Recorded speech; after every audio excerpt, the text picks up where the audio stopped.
Good morning students. तो अब तक हमने क्या पढ़ा था? अब तक हमने पढ़ा था हमारा बैलेंसिंग ऑफ सिस्टम हमने पढ़ लिया था, बैलेंसिंग ऑफ चार्ज हमने पढ़ लिया था। इस पे हमने सिंपल से न्यूमेरिकल्स कर लिए थे, इजीली आपको आ जाएंगे।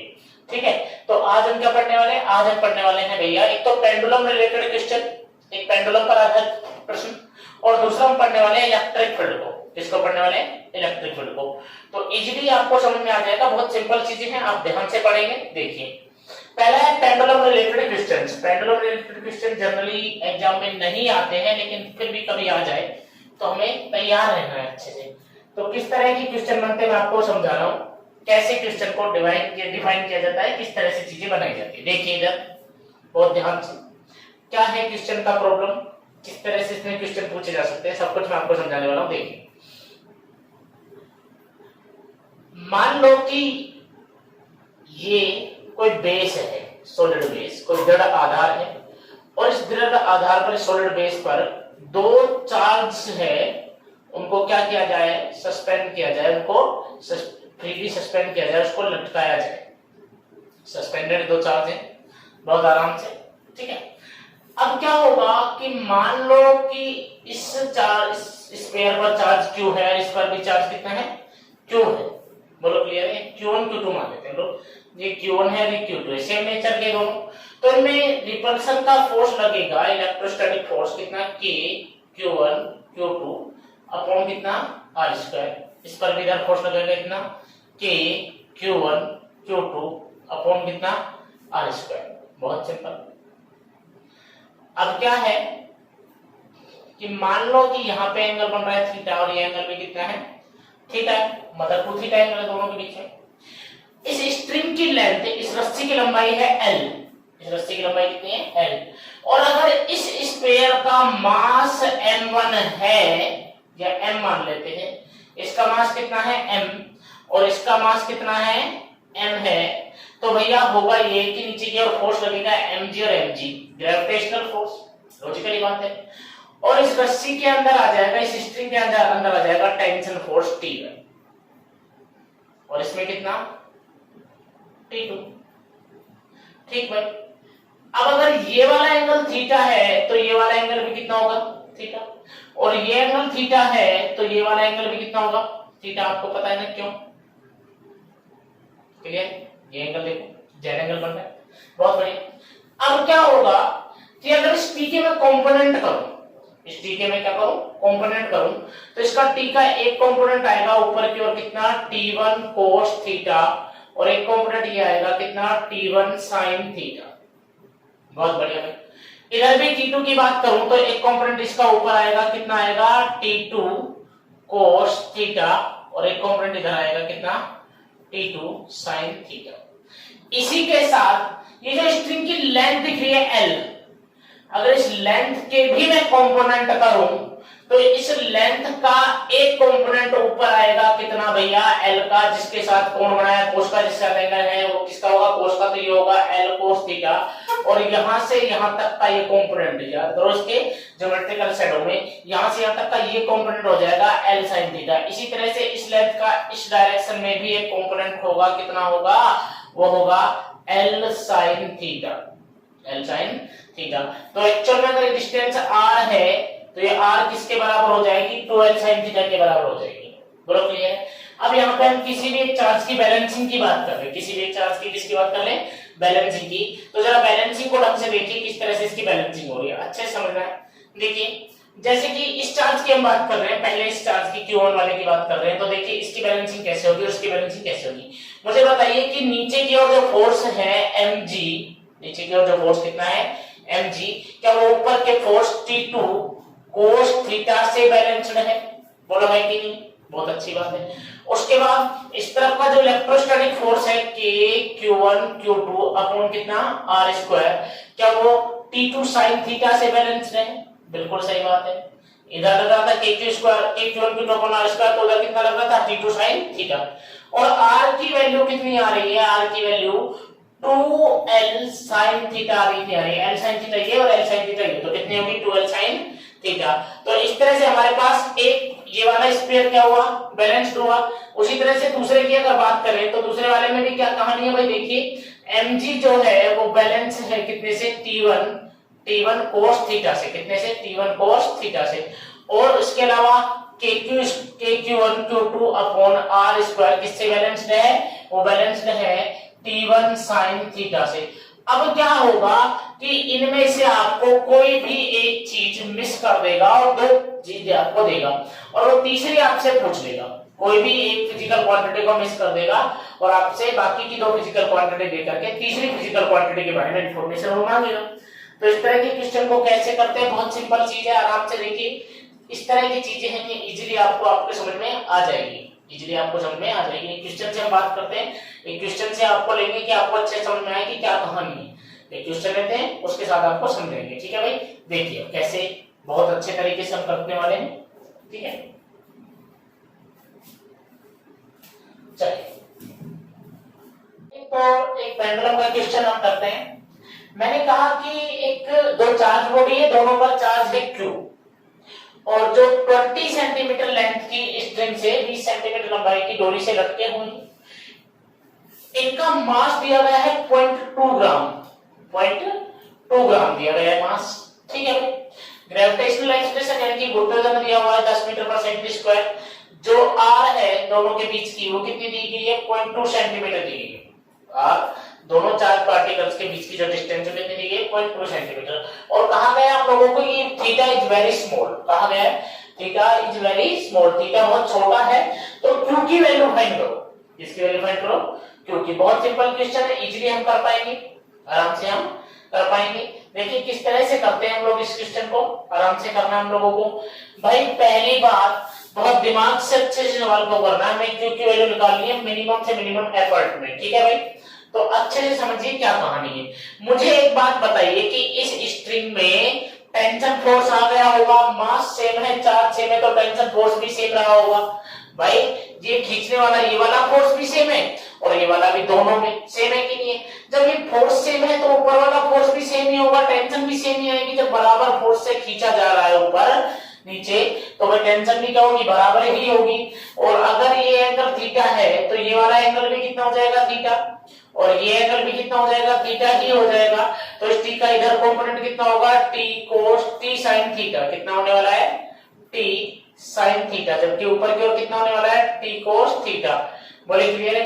किसी भी एक को बैलेंस कर लेते हैं, उससे चार्ज की वैल्यू निकाल लेंगे तो दूसरे का भी सेम ही होने वाला है। बोलो क्लियर है। तो स्टार्ट करते हैं। सबसे पहले मुझे बताइए कि क्या KQ square upon R square जो है वो कितने के बराबर है, वो है टी साइन थीटा के। किसके बराबर है, टी साइन थीटा के। बहुत अच्छी बात है। हमें किसकी वैल्यू निकालनी है, हमें सर वैल्यू निकालनी है क्योंकि, किसकी वैल्यू निकालनी है, क्योंकि बहुत सिंपल चीज है, इजीली करेंगे आराम से। तो मुझे एक बात बताइए, इसमें हमें वैल्यू किस किस की पता है। क्या मैं लिख सकता हूं कि KQ स्क्वायर इक्वल टू होगा R square T sine theta, और इसको इक्वेशन फर्स्ट कहता हूं। देखो एक बात समझो कि थीटा बहुत छोटा है तो मैं इसको ऐसा लिख सकता हूं, देखिए अच्छे समझिए, if theta is very small, अगर थीटा बहुत छोटा है तो साइन थीटा को मैं अप्रोक्सीमेटली थीटा लिख सकता हूं। क्या लिख सकता हूं, अप्रोक्सीमेटली थीटा लिख सकता हूं। यहां तक मेरे हिसाब से किसी को कोई कष्ट नहीं होना चाहिए, ठीक है भाई। तो मुझे समझ में आ गया सर कि KQ स्क्वायर इक्वल टू लिखा जा सकता है R square T theta, R square T theta, equation number first. अब निकालना क्या है और क्या क्या चीजें आपको पता है। दिमाग में पता है, न्यूमेरिकल करते टाइम स्टूडेंट के दिमाग में यही समस्या आती है कि वो समझ नहीं पाता क्या की क्या करूं। भाई अब एक बात समझो आपके दिमाग में कि आपको निकालना क्या है, Q, और आपको पता है क्या है, R पता है आपको, हाँ सर पता है, T पता है नहीं पता, थीटा पता है नहीं पता, K पता है K पता है। तो मतलब यहां पर ये Q तो निकालना है, K की वैल्यू पता है, R की वैल्यू, T और थीटा की नहीं पता। अगर T और थीटा मर जाए, खत्म हो जाए, कैंसिल हो जाए, तो क्या मैं KQ की वैल्यू निकाल सकता हूं, हाँ सर बिल्कुल निकाल सकते हो। अब कोई ऐसा मेथड हो कि T थीटा को रिप्लेस कर दिया जाए, इसको रिप्लेस कर दिया जाए T थीटा को, तो मेरा काम चल जाएगा सर। हाँ बिल्कुल सही बात है, ये बात हमें समझ में आ गई बहुत अच्छे से कि अगर T थीटा कैंसिल हो जाए तो काम चल जाएगा। तो चलिए T थीटा को कैंसिल करते हैं। देखिए अच्छे समझिए भाई, ये हमने बैलेंस कर लिया था, लेकिन अगर मैं दूसरी बात करूं, एक बात मुझे बताइए, क्या mg जो फोर्स है क्या वो टी कोस थीटा से बैलेंस्ड है? बोलिए बैलेंस्ड है कि नहीं? बहुत अच्छी बात है सर, हमें समझ में आ गया सर, टी कोस थीटा से क्या है? बैलेंस्ड है।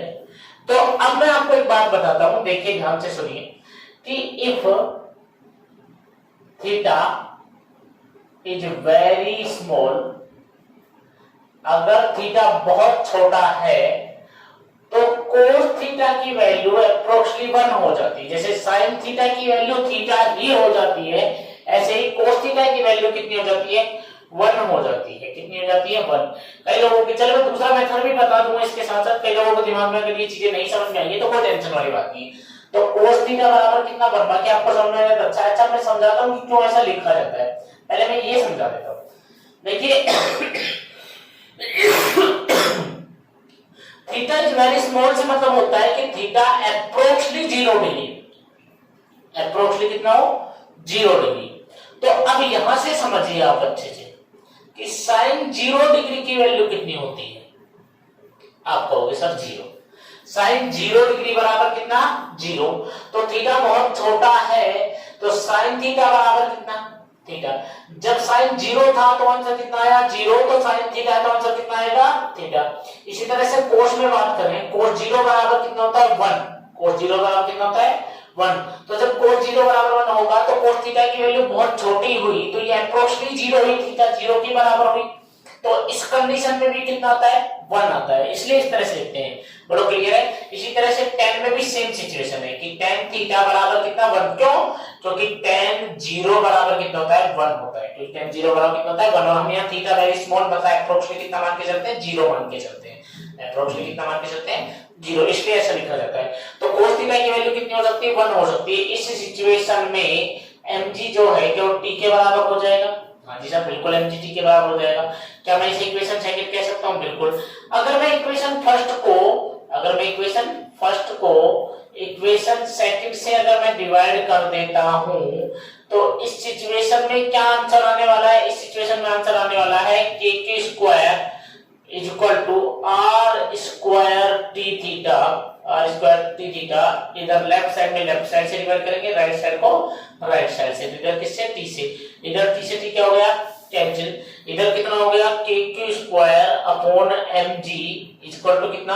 r square theta, r square theta. अब थीटा को क्या लिखा जा सकता है भाई? थीटा को लिखा जा सकता है arc upon radius, arc upon radius यानी कि चाप बटे त्रिज्या, चाप बटे क्या भैया? त्रिज्या। तो अगर ऐसा लिखा जा सकता है तो भाई ऐसा है कि थीटा की वैल्यू कितनी हो जाएगी? अब मुझे बता दीजिए यहां पर आकर के कि इस वाली सिचुएशन में कि ये जो मेरी डिस्टेंस है किसके बराबर हो जाएगी? यहां से आता है ये चाप के बराबर हो जाएगी, कितनी हो जाएगी? आर्क के बराबर हो जाएगी। और रेडियस कितनी हो जाएगी? अब ये जब मैं कह रहा हूं कि थीटा बहुत छोटा है तो ये जो 20 सेंटीमीटर है क्या यही रेडियस का काम करेगी? क्योंकि ये डिस्टेंस बहुत कम है। डिस्टेंस कितनी? बहुत कम। थोड़ा समझाता हूं कि डिस्टेंस ये सर समझो कि मैंने आपको जूम करके दिखाया, रियल सिचुएशन कुछ ऐसी है, ये सिचुएशन कुछ ऐसी है। अब मुझे बताइए, और इसका ये हाफ है, अब मुझे बताइए कि ये वाली लेंथ और ये वाली लेंथ दोनों लेंथ सेम है क्या अलग है? ये दोनों लेंथ कैसी है? सेम है कि नहीं है? अब देखिए ये दोनों लेंथ कैसी है? ये वाली और ये वाली दोनों लेंथ सेम है कि नहीं है? अब ये अगर 20 सेंटीमीटर है तो ये भी कितनी होगी? 20 सेंटीमीटर ही तो होगी कि नहीं होगी? तो इसकी रेडियस कितनी? 20 सेंटीमीटर। रेडियस कितनी? 20 सेंटीमीटर। और आर्क कितना हुआ भाई? अगर ये टोटल डिस्टेंस 0.2 सेंटीमीटर की थी, 0.2 सेंटीमीटर की थी तो इसका हाफ कितना हो जाएगा? 0.1 सेंटीमीटर हो जाएगा, नहीं हो जाएगा? तो थीटा कितना आ रहा है? 0.1 अपॉन 20। भाई दोनों तरफ सेंटीमीटर थे इसलिए सेंटीमीटर सेंटीमीटर क्या हो जाएगा? कैंसिल। तो कितना आने वाला है? थीटा की वैल्यू आने वाली है भाई 1 अपॉन 200। 1 अपॉन कितना? 200। बहुत अच्छी बात है, यहां तक हमें समझ में आ गया सर। थीटा की वैल्यू हमें समझ में आ गई कि थीटा कितना है? 1 अपॉन 200। तो kq square upon mg equal to r है मेरा r स्क्वायर इनटू कितना भैया? 1 अपॉन 200। 1 अपॉन कितना? 200। अब सबकी वैल्यू पुट करते हैं, सबकी क्या करते हैं? वैल्यू पुट करते हैं। तो k की वैल्यू कितनी हो जाएगी? 9 into 10⁻⁹ into q square upon m। मास कितना था? 0.2 ग्राम था, किलोग्राम में कन्वर्ट करेंगे कितना हो जाएगा? 0.2 इंटू 10 की पावर माइनस का 3 kg। और ग्रेविटेशनल एक्सेलरेशन की वैल्यू कितनी दी थी, 10 दी थी, तो 10 रख दिया भैया। उसके बाद r की वैल्यू कितनी दी है, 20 सेंटीमीटर है। सॉरी, r की वैल्यू, दोनों के बीच की डिस्टेंस कितनी है भैया, 0.2 सेंटीमीटर है। मीटर में कन्वर्ट करेंगे, क्या करेंगे भैया, 0.2 इंटू 10 की पावर माइनस 2 का होल स्क्वायर अपॉन कितना, 200, अपॉन कितना, 200। जो कैंसिल हो रहा है कैंसिल कर दीजिए, देखिए कितना हो रहा है, यहां से समझिए अच्छे से। 9 इंटू 10 की power 9 into Q square upon कितना भैया, 2 इंटू 10 की पावर माइनस का 3, 10 की पावर माइनस का 3 इक्वल टू, यहाँ पे 0.2 का स्क्वायर कितना हो जाएगा, 0.04 इंटू 10 की पावर माइनस का 4 और नीचे कितना, 200, नीचे कितना, 200। ठीक है भाई, बहुत अच्छा। सबको कन्वर्ट करते हैं, 2 से 200 कैंसिल हो गया, कितना हो गया, 100 आया। कितना आया, 100। बाकी सबको ट्रांसफर करते हैं, तो देखिए क्या आने वाला है, अच्छे समझिए। 9 इंटू 10 की पावर 9, 9 इंटू 10 की power 9 q square equal to, इधर कितना, 0.4, अगर मैं पॉइंट हटाऊंगा तो कितना आ जाएगा, 4 इंटू 10 की पावर माइनस का 6 और ये 2 भी ऊपर जाएगा तो कितना हो जाएगा, 10 की पावर माइनस का 8 और 10 की पावर माइनस 3 और मल्टीप्लाई होगा तो 10 की पावर माइनस का 11, 10 की पावर माइनस का 11। तो इधर कितना आने वाला है, q square equal to 4 into 10 की पावर माइनस का 11 डिवाइडेड बाय 9 इंटू 10 की पावर 9, 10 की पावर कितना, 9।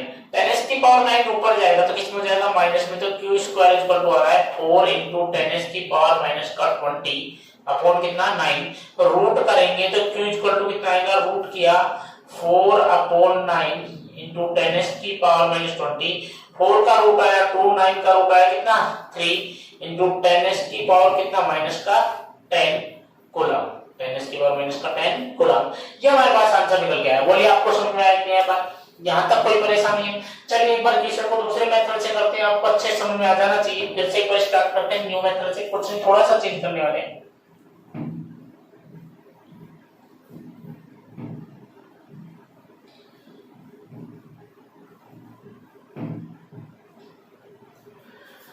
चलिए तो स्टार्ट करते हैं। देखिए भाई क्वेश्चन ये था, अब सीधी सी बात है, पहले मैं इसको बैलेंस करके देखता हूं, इस वाले स्क्वायर को, इस वाले स्क्वायर को बैलेंस करूंगा। तो देखिए ध्यान से सुनिए भाई, के क्यू स्क्वायर इधर बैलेंस होगा किससे, टी sin थीटा से। हमने लिख दिया, हमने लिख दिया। यहां तक हमने कह दिया कि ये इक्वेशन क्या है भैया, हमारी फर्स्ट है, ये इक्वेशन हमारी क्या है, फर्स्ट है। आगे देखिए, आगे देखिए, अब मैं क्या कहता हूं कि ये तो चलो ठीक है। अब इधर की अगर मैं बात करूं ऊपर की, तो भैया mg जो है वो किससे बैलेंस है, वो है t cos थीटा से। इक्वेशन कितनी, सेकंड। अब मैं क्या कहता हूं, इक्वेशन फर्स्ट को अगर मैं इक्वेशन सेकंड से डिवाइड कर देता हूं तो मेरे पास क्या आने वाला है, मेरे पास आने वाला है kq square upon mg equal to कितना, r square t sin theta divided by t cos theta. t से t कैंसिल हो जाएगा, तो मेरे पास क्या आंसर आया, बोलिए। मेरे पास आंसर आया kq square upon mg equal to r square sin theta upon cos theta क्या हो जाएगा, tan थीटा। और सेम वही बात if theta is very small, अगर थीटा बहुत छोटा है तो tan थीटा को क्या लिखा जाएगा, मैंने कहा था क्या लिख दिया जाएगा, इसको भी थीटा लिख देंगे। तो क्या आया, kq square upon mg equal to r square theta, r square theta. अब थीटा को क्या लिखेंगे, थीटा को वही लिखेंगे r अपॉन रेडियस, यानी कि 4/3 त्रिज्या। तो भाई अब r कितनी है इसकी, r का आप कहोगे सर 0.1 सेंटीमीटर है और रेडियस कितनी है, 20 है। रेडियस कितनी है, 20 है। तो भाई क्या होगा, थीटा इक्वल टू आ जाएगा हमारे पास 1/200, 1 अपॉन कितना, 200। सेम वैल्यू पुट करेंगे भैया, k की जगह कितना, 9 इंटू 10 की पावर 9, q का स्क्वायर निकालना है, m की वैल्यू 0.2 ग्राम थी तो इसको कन्वर्ट करेंगे तो 0.2 इंटू 10 की पावर माइनस का 3, g की जगह 10, इधर कितना आ जाएगा भैया, इधर r आएगा 20 0.2 सेंटीमीटर था तो 0.2 इंटू 10 की पावर माइनस 2 का होल स्क्वायर इंटू 1 अपॉन कितना, 200, 1/200। सेम मेथड है, आगे सॉल्यूशन वही आएगा, q की वैल्यू कितनी आएगी, 2/3 10 की पावर माइनस का 10 कूलम। सेम मेथड, कोई चेंज नहीं, छोटा सा चेंज किया, तीसरा हमने वहां पे साइन और कोस दोनों को अलग-अलग लिया था, यहाँ पे एक साथ लिया है। तो चीजें यहाँ तक आपको समझ में आई होंगी। आपकी बुक में इस तरह के 2 से 3 क्वेश्चन हैं, आपको इजीली करने हैं। फिर भी अगर आपको प्रॉब्लम हो तो आप मुझे कमेंट कर सकते हैं, मैं पूरी एक वीडियो न्यूमेरिकल्स पे बना दूंगा, कोई समस्या नहीं है। ठीक है भाई, अब आगे देखिए, अब जो हमारा टॉपिक था इलेक्ट्रिक फील्ड, उसको हम कवर करने वाले हैं। इलेक्ट्रिक फील्ड को हम समझने वाले हैं, क्या कहानी है इलेक्ट्रिक फील्ड की, क्या कहानी है इलेक्ट्रिक फील्ड की।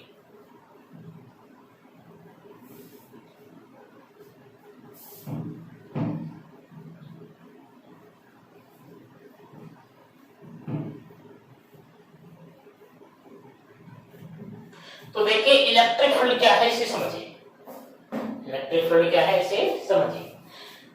देखिए अभी इलेक्ट्रिक फील्ड समझाने से पहले मैं छोटे से टॉपिक में बात करना चाहता हूं। मुझे किसी स्टूडेंट ने कमेंट करके कहा था कि सर कूलॉम्स लॉ जो है वो इनवर्स रूल को फॉलो करता है, इनवर्स रूल को फॉलो करता है, ऐसा क्यों कहा जाता है, यानी कि विक्रमवर्ग के नियम को फॉलो करता है, इनवर्स स्क्वायर रूल को फॉलो करता है, ये मुझसे किसी ने पूछा था। विक्रमवर्ग के नियम का पालन कैसे करता है भाई, इसका मतलब ये हुआ, आप समझिए कि जो फोर्स होता था ना दोनों चार्ज के बीच में, वो डायरेक्टली प्रोपोर्शनल होता था product of magnitude of charge के, और इनवर्सली ही प्रोपोर्शनल होता था स्क्वायर ऑफ डिस्टेंस के। तो यहां से फोर्स से देखिए, force between two charges is directly proportional 1/r², यानी कि inversely proportional of square of distance between charges. क्या होता था, the force between two charges is inversely proportional square of distance between charges, यानी कि दो आवेशों के बीच की दूरी के वर्ग के व्युत्क्रम के समानुपाती होता है। बोलो क्लियर। तो ये क्या कहता है, दोबारा समझेंगे अच्छे से, क्या कहता है नियम, फिर से एक बार समझेंगे। कहता है नियम कि भैया दो आवेशों के बीच लगने वाला स्थिरवैद्युत बल उन दोनों आवेशों के मध्य दूरी के वर्ग के व्युत्क्रमानुपाती होता है, दूरी के वर्ग के व्युत्क्रमानुपाती। इसीलिए दूरी के वर्ग के व्युत्क्रमानुपाती होने की वजह से इसे व्युत्क्रम वर्ग का नियम कहते हैं। देखिए वर्ग हो रहा है, स्क्वायर हो रहा है, और व्युत्क्रम है के लिए, तो व्युत्क्रम के वर्ग के समानुपाती होने की वजह से इसे व्युत्क्रम वर्ग का नियम कहते हैं, या इसे कहते हैं दूरी के व्युत्क्रम वर्ग का नियम, दूरी के व्युत्क्रम वर्ग का नियम, यानी कि इस डिस्टेंस के स्क्वायर इनवर्स के प्रोपोर्शनल का लॉ कहते हैं, स्क्वायर इनवर्स लॉ भी कहते हैं। बोल क्लियर, इसे क्या कहते हैं, स्क्वायर ऑफ इनवर्स डिस्टेंस। बोल क्लियर है। तो यहां तक चीजें सिंपल हैं, बहुत सिंपल चीजें हैं, क्लियर है, आपको समझ में होगा कि भाई इस रूल को और क्या कहते हैं, इस रूल को कहते हैं, क्या कहते हैं भैया, square of inversely square of distance rule. बोलो क्लियर है, inversely square of distance rule भी कहते हैं, दूरी का व्युत्क्रम वर्ग का नियम भी कहते हैं, क्योंकि ये डिस्टेंस के स्क्वायर के इनवर्सली प्रोपोर्शनल होता है, दूरी के वर्ग के व्युत्क्रम अनुपाती होता है। ठीक है भाई, चलिए तो अब हम बात करते हैं इलेक्ट्रिक फील्ड के बारे में कि इलेक्ट्रिक फील्ड होता क्या है। देखिए जैसे कि ये मेरे पास मार्कर है, अब जैसे मैंने इस मार्कर को छोड़ा तो ये जमीन पे उड़ेगा। अब मुझे बताइए कि ये जमीन की ओर यानी कि अर्थ की ओर क्यों जा रहा है, क्योंकि इस पर फोर्स लग रहा है, इस पर क्या लग रहा है, फोर्स। क्या ये फोर्स टच वाला फोर्स है, क्या जमीन से अर्थ से कुछ निकल के आया जिसको पकड़ के लेके गया, नहीं, ऐसा कुछ नहीं था। क्या इनके बीच में कुछ ऐसा था जिसने फोर्स लगाया लेकिन वो हमें दिखाई नहीं दिया, यानी कि मार्कर और अर्थ के बीच में कोई तो ऐसा एक एरिया कवर हो रहा है, कोई तो ऐसी चीज है जो हमें दिखाई नहीं देती है, लेकिन वो उस पर क्या लगा रही है, फोर्स लगा रही है। ये फील्ड होता था, ये क्षेत्र होता था जिसे हम कहते थे गुरुत्वीय क्षेत्र, कि भाई यहां से यहां तक यानी कि अर्थ के चारों ओर एक ऐसा फील्ड बना हुआ है जहां तक दूसरी चीजें अट्रैक्शन फोर्स एक्सपीरियंस करती हैं, जो भी दूसरे पार्टिकल्स अट्रैक्शन फोर्स एक्सपीरियंस करते हैं, आकर्षण का बल अनुभव करते हैं। बोलो क्लियर। सेम ऐसा तो मैग्नेट्स में भी होता है कि जब दो मैग्नेट्स को पास में लाते हैं तो उनमें अट्रैक्शन या रिपल्शन का फोर्स लगता है, वो टच करने से पहले ही एक्सपीरियंस करने लग जाते हैं। तो ये क्या चीज है, ये उनके पास का एक ऐसा फील्ड होता है, उनके पास में एक ऐसी फिजिकल क्वांटिटी होती है, एक ऐसा उनका ऑरा होता है जिसकी वजह से वो दूसरी चीजों को अट्रैक्ट करते हैं। बोलो क्लियर है, अरे बात समझे। तो ऐसे चार्ज के पास भी प्रॉपर्टी होती है कि जब चार्ज को पास में लाया जाता है ना, जब चार्ज को पास में लाया जाता है, सेम नेचर के अगर चार्ज को पास में लाया जाता है तो वो चार्ज एक फोर्स एक्सपीरियंस करने लगता है, एक कांस्टेंट एरिया में, पर्टिकुलर एरिया में एक फोर्स एक्सपीरियंस करता है, एक निश्चित दूरी पर एक निश्चित क्षेत्र में बल का अनुभव करता है। इस फील्ड को हम कहते हैं ग्रेविटेशनल इलेक्ट्रिक फील्ड। इस फील्ड को हम क्या कहते हैं, इलेक्ट्रिक फील्ड। क्या होता है इसको थोड़ा सा अच्छे से समझते हैं। देखिए समझिए कि मान लो यहां पर एक चार्ज है Q, मान लो यहां पर एक चार्ज क्या है, Q है। अब हमने क्या किया कि हम इंफिनिटी पर गए और हमें टेस्टिंग चार्ज ले आए क्यू नोड। ये क्या है क्यू नोड? इसे कहते हैं टेस्टिंग चार्ज। क्या कहते हैं? Testing charge. क्या कहते हैं? टेस्टिंग चार्ज, यानी कि परीक्षण आवेश। इस पे हम चर्चा करेंगे कि क्या चीज है परीक्षण आवेश। रियल में ये एग्जिस्ट नहीं करता है दुनिया में, रियल में एग्जिस्ट नहीं करता। वास्तविकता में ऐसी कोई चीज नहीं है, वास्तविकता में ऐसी कोई चीज है ही नहीं। बस ये क्या है? ये इमेजिनरी है, इमेजिनरी चार्ज है। ठीक है, अब क्या होता है इस पे हम डिस्कस करेंगे। इस बात की क्या चीज है समझेंगे। अब मैं इस चार्ज को लेकर के आ रहा हूं इंफिनिटी से। मैंने देखा जब मैं इसे यहां पर लाया इस पर कोई फोर्स नहीं लगा, फिर यहां पर लाया इस पर कोई फोर्स नहीं लगा, यहां पर लाया इस पर कोई फोर्स नहीं लगा। जैसे मैं इसे यहां पर लाया इस पर फोर्स लगा, इस पर फोर्स लगा। मैं इसको यहां लाया, यहां भी फोर्स लगा, यहां लाया, यहां भी फोर्स लगा, यहां लाया, यहां भी फोर्स लगा। यहां रख के देखा, यहां भी फोर्स लगा, यहां रख के देखा, यहां भी फोर्स लगा, यहां रख के देखा, यहां भी फोर्स लगा, यहां भी फोर्स लगा, यहां भी फोर्स लगा, यहां भी फोर्स लगा, यहां भी फोर्स लगा। मैंने ध्यान से देखा तो भाई एक पर्टिकुलर एक रीजन बन रहा था, एक एरिया बन रहा था जिसमें फोर्स एक्सपीरियंस कर रहा था। एक पर्टिकुलर एरिया में क्या कर रहा था भैया? फोर्स एक्सपीरियंस कर रहा था। इस रीजन के बाहर, इस रीजन के बाहर, इस जगह के बाहर ये फोर्स एक्सपीरियंस नहीं करता है। यहाँ यहाँ यहाँ यहाँ ये कहीं भी फोर्स एक्सपीरियंस नहीं करता है। लेकिन जैसे ये यहाँ आता है, यहाँ पर इस पर फोर्स लगना शुरू हो जाता है। यहाँ तक इस पर क्या लगता है? फोर्स लगता है। बोलो क्लियर है? तो इस रीजन को मैंने नाम दिया इलेक्ट्रिक फील्ड। इस पूरे रीजन को मैंने क्या नाम दिया? Electric field. बोलो क्लियर है? इस पूरे रीजन को मैंने क्या नाम दिया? Electric field. लेकिन डेफिनेशन में भी ट्विस्ट है। बस शर्त ये है कि इस टेस्टिंग चार्ज क्यू नोड की वैल्यू इतनी छोटी होनी चाहिए कि इसका खुद का कोई इलेक्ट्रिक फील्ड ही नहीं, इसका खुद का कोई इलेक्ट्रिक फील्ड ही नहीं हो। क्यों नहीं हो? यानी कि मैंने क्या कहा कि जब ये चार्ज रेस्ट पे है, ये वाला चार्ज किस पे है? रेस्ट पे है। ये चार्ज विराम अवस्था पे है, तो इसके चारों ओर, इसके चारों ओर एक ऐसा फील्ड जनरेट हो जाता है, एक ऐसा क्षेत्र जनरेट हो जाता है जहां पर दूसरा चार्ज इलेक्ट्रोस्टैटिक फोर्स का एक्सपीरियंस करता है। एक ऐसा क्षेत्र बन जाता है जहां पर दूसरा आवेश स्थिर वैद्युत बल का अनुभव करता है। ठीक है भाई, एक दूसरा जो चार्ज है वो इलेक्ट्रोस्टैटिक फोर्स का क्या करता है? एक्सपीरियंस करता है। तो इस फील्ड को हमने नाम दिया इलेक्ट्रिक फील्ड। बट शर्त ये है कि इस टेस्टिंग चार्ज का खुद का इलेक्ट्रिक फील्ड नहीं होना चाहिए। क्यों नहीं होना चाहिए? इसका पीछे का रीजन समझिए। मान लो कि हम टेस्टिंग चार्ज नहीं लेते, हम नॉर्मली जर्मली चार्ज ले लिया, हमने क्यू ले लिया। अब इस क्यू चार्ज की वजह से इस क्यू चार्ज का भी इलेक्ट्रिक फील्ड होगा, इतना इलेक्ट्रिक फील्ड होगा। बहुत बढ़िया भाई, इस चार्ज क्यूब का भी क्या होगा? इलेक्ट्रिक फील्ड होगा। अब मैं इस चार्ज को लेकर के आ रहा हूं पास, अभी इसमें कोई फोर्स एक्सपीरियंस नहीं है, लेकिन जैसे मैं चार्ज को यहां लेकर के आया, चार्ज को मैं यहां ले आया, तो इलेक्ट्रिक फील्ड भी इसका चेंज हुआ होगा, इलेक्ट्रिक फील्ड यहां टच कर गया होगा। अब जैसे इसने यहां पर टच किया, क्या इस पर फोर्स लगना शुरू हो गया? हो गया। तो हमारे हिसाब से अब अगर चार्ज को मैं यहां रखूंगा, यहां भी फोर्स एक्सपीरियंस करेगा, यहां रखूंगा, यहां भी, यहां रखूंगा, यहां भी, यहां रखूंगा, यहां भी, यहां रखूंगा, यहां भी, यहां रखूंगा, यहां पर भी, यहां रखूंगा, तो यहां पर भी, यहां पर भी, यहां पर भी। तो इस तरह से हमारे हिसाब से तो इलेक्ट्रिक फील्ड यहां से यहां तक का होना चाहिए।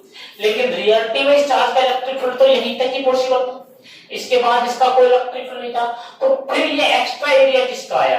ये एक्स्ट्रा एरिया इस चार्ज का आ गया। इस चार्ज का इलेक्ट्रिक फील्ड भी इसमें क्या हो गया?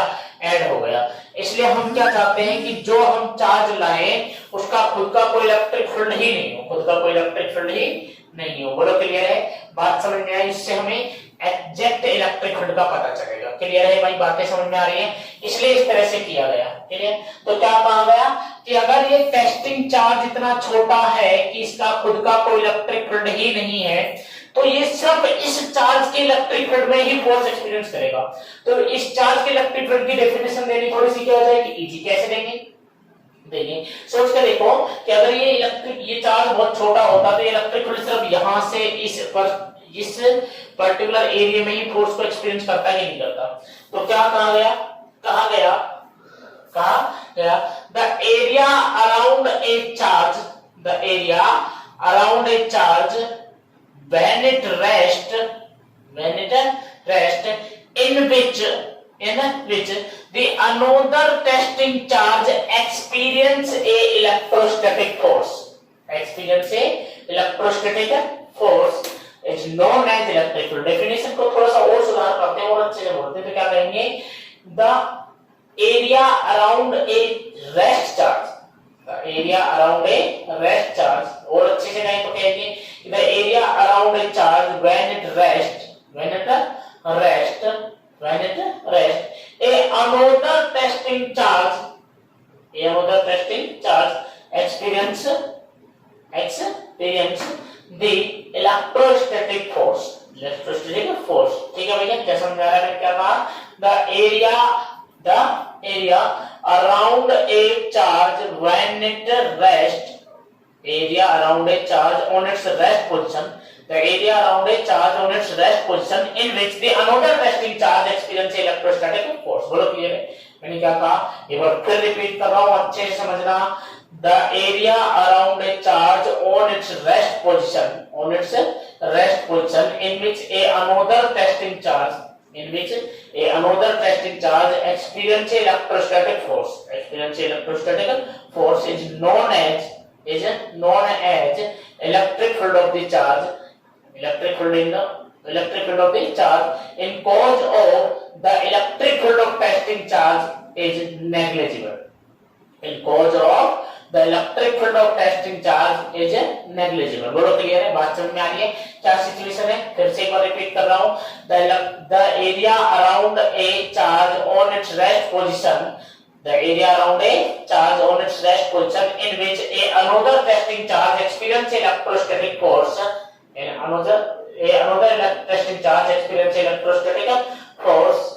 in cause of the electric field of testing charge is negligible। बोलो क्लियर है, अब हिंदी में बोल रहा हूं, दोबारा सुनेंगे। किसी स्थिर आवेश के चारों ओर का वह क्षेत्र जहां पर एक अन्य परीक्षण आवेश स्थिर वैद्युत बल का अनुभव करे, जबकि इस परीक्षण आवेश का विद्युत क्षेत्र